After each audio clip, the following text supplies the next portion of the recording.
or confidence level in your regard and what you do. And that's why you need a very clear support structure, whether you're in work or out of work, in order to support how you're feeling, because it is a psychological battle sport, particularly Premiership football.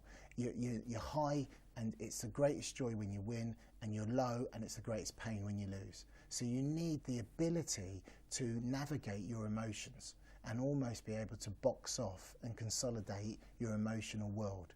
And you can only do that through support networks, through having people that gear you up, knowing if you are sacked, when do I return to work? What jobs do I go for? What do I really want to do? It gives you a chance to pause. So there's a lot of managers out of work that take the time, because they can afford to, just to consider, actually, when I do go back, what lessons can I learn? So I always see it as an opportunity when you're sacked, because it gives you the chance to pause, stop, and actually reflect on what worked well and what didn't. And that's where you have to look at the alignment from you as a person inside you. How can I measure and deal with the win on the one hand, lose on the other hand, this win-lose sort of continuum, and where do I sit on that, and how can I cope with that? And that's the first thing. Then once you get that, you can then start to influence your team just by your mere presence, because you're not so edgy about either winning or losing, success or failure. You're a bit more flexible because you've got a different vision for what you're doing.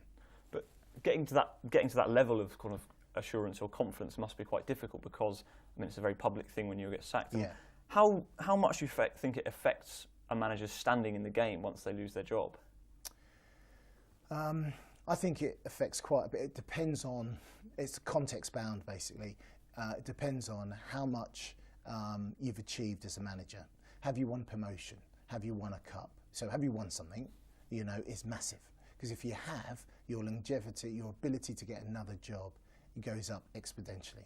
If you haven't won something, and it's going to be more difficult because you just haven't got the personal brand of being able to convey your vision into your team to get the result and the performance of your squad.